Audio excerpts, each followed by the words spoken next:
भगवान का जो जन्म का वाचन है वो तो मूल रूप से कल्पसूत्र के 5वां व्याख्यान, चतुर्थ व्याख्यान, मतलब कि 5वें दिन का शाम का व्याख्यान में आता है। मगर अपनी परिस्थितियों को देखते हुए हम रविवार के दिन, रविवार की सुबह दूसरे दिन ही ये व्याख्यान करते हैं। तो इसीलिए प्रथम तो सकल संघ की ओर से एलन अपने ये सकल संघ की ओर से मिच्छामि दुक्कडम की याचना करता हूँ कि ये क्रम का हेरफेर करना ये भी एक प्रकार की आसाधना है। मगर हम जब दुष्काल में होते तो जो अन्न मिले वो अन्न से आदमी को गुजरान चलाना पड़ता है। इसी तरह हम विभिन्न देश काल में भी हमारे बालकों की ओर और भावी पीढ़ियों में धर्म की ज्योति जीवंत रहे, इस आशय से ये कार्य कर रहे हैं। तो हे प्रभु हमें मिच्छामि दुक्कडम देना। तो अब परमात्मा का जो जन्म वाचन है उसके पहले एक छोटी सी भूमिका देकर जन्म वाचन की ओर आगे बढ़ेंगे। परमात्मा का जीव प्रथम भाव में नैसार का भाव था और उसी भाव में परमात्मा ने जो सम्यक ज्ञान दिया, मुनि भगवंतों को गोचरी दिया, उसी के परिणाम से ऊर्ध्वगमन हुआ। वो ऋषभदेव भगवान के पुत्र मरीचि के भाव में आए। मरीचि के भाव में कहीं अभिमान किया तो भव भ्रमण की श्रृंखला बढ़ी और आगे जाकर ऐसे अनेक भाव करते हुए 25वें भाव में वो नंदन मुनि बने और नंदन मुनि बने। इस भाव में महाकमल के पारणे महाकमल किए और महाकमल के पारणे बालकों को कुछ समय के लिए शांत कर पाए तो बहुत अच्छा है। बालकों को थोड़ा आपके आसपास अपने बच्चों का थोड़ा ध्यान रखें। तो ये नंदन मुनि के भाव में उन्होंने यही भावना भाई कि मैं सभी जीवों को मोक्ष में ले जाने वाला बनूं। परमात्मा ने केवल अपना स्वार्थ नहीं देखा, परमात्मा की उत्कृष्ट धारा में परमात्मा बहे और ये परमात्मा की उत्कृष्ट धारा के परिणाम पर तीर्थंकर बने और तीर्थंकर बने। ऐसे ये परमात्मा अपने देव भाव का आयुष्य पूर्ण करके त्रिशला माता की कुश्ती में आए।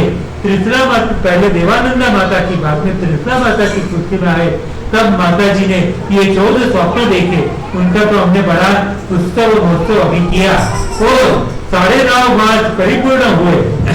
तब क्या हुआ, 9.5 मास की परिपूर्णता पर परमात्मा का जब जन्म होने वाला है तो उसके पहले क्या होता है, ये सारी बातें हम सुनेंगे।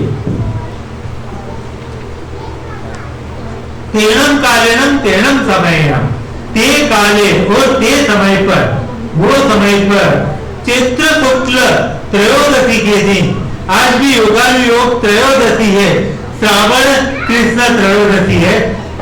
चैत्र शुक्ल त्रयोदशी के शुक्ल त्रयोदशी के दिन प्रभु के गर्भकाल के 9 महीने और 7.5 दिन परिपूर्ण हुए। तब अब परमात्मा के तो 9 मास 7.5 दिन गर्भकाल हुआ, तो इसी समय पर हमको सभी तीर्थंकरों का गर्भकाल भी शास्त्रकार बताते हैं।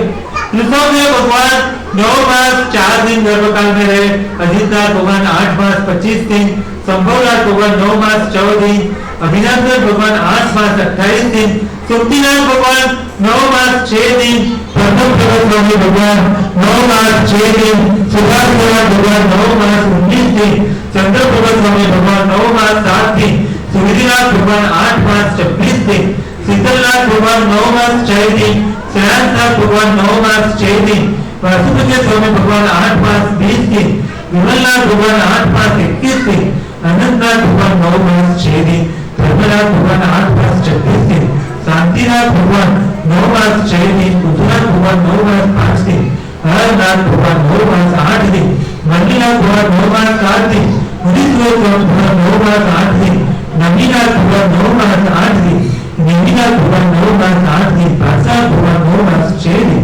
महावीर स्वामी भगवान 9 मास 7.5 दिन गर्भकाल में रहे। और चैत्र मास की शुक्ल पक्ष की त्रयोदशी की मध्य रात्रि हुई, शुभ लग्न वेला हुआ और सभी 7 ग्रह उच्च स्थान में आए। सूर्य जो है मेष राशि में 10 अंश पर, चंद्र वृषभ राशि में 3 अंश पर, मंगल मकर राशि में 28 अंश पर, बुध कन्या राशि में 15 अंश पर, गुरु कर्क राशि में 5 अंश पर, शुक्र मीन राशि में 27 अंश पर, शनि तुला राशि में 20 अंश पर आए। तो ऐसे समय पर सभी उच्च ग्रह आए, वायु एकदम अनुकूल हुआ, पक्षी भी सब अनुकूल हुए, पक्षी भी अनुकूल स्वर वाले हुए। सब लोग परम आनंद की स्थिति को पाए, सभी लोग सुख में मग्न थे, सभी दिशाओं में दिग्दहादि दोष नहीं थे, अत्यंत निर्मल दिशा हुई थी और वायु में प्रदक्षिणावर्त सुगंधी मंद मंद वायु बह रहा था, पर अंधकार दिशाओं में अंधकार नहीं था, अत्यंत उज्जवल थी और सर्वत्र उद्योग थे। कौवा, भुवर, काली चकली आदि पक्षी भी जय जय जय जय ऐसे शब्द बोलते थे और ऐसे समय पर सभी प्रकार के मंगल सुगन हुए, सभी प्रकार के मंगल मंगल ऐसे शब्द हो रहे थे और लोग भी प्रसन्न होकर रास गीत आदि गा रहे थे। ऐसे समय पर बराबर मध्य रात्रि के समय पर उत्तर फाल्गुनी नक्षत्र में चंद्र का योग हुआ। तब 24वें तीर्थंकर त्रिशलानंदन प्रभु महावीर स्वामी का जन्म हुआ।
ભગવાનનો જન્મ થયો છે ને બેન, તમને બધું સારું થઈ જશે।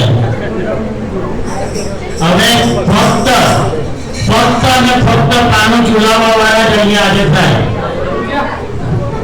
ભગવાનનું પાનું ચૂલાવા વાળા ફક્ત હાજર થાય અને પછી જે કરવા લેવાના છે, દાંડિયા લેવાના છે, લેવાનું છે એ બધા તૈયાર થઈને બેસે। भगवान का पालना दिलाने के लिए लोग आए, उसके पहले अंतिम मंगल करने थे आज के व्याख्यान का। नमो पूरी परिमाण पप्पो मंगलम वर्तमान कीर्तन की यह परिक्रिया धीर न हराई तेरा वही चरितम। बोलो श्री महावीर स्वामी भगवान की जय। ऊर्जा अश्विनભાઈ, શ્રેણીકભાઈ, નિશિતભાઈ અને કોણ છે બીજું? પાંચમું जाओ पुष्प विधि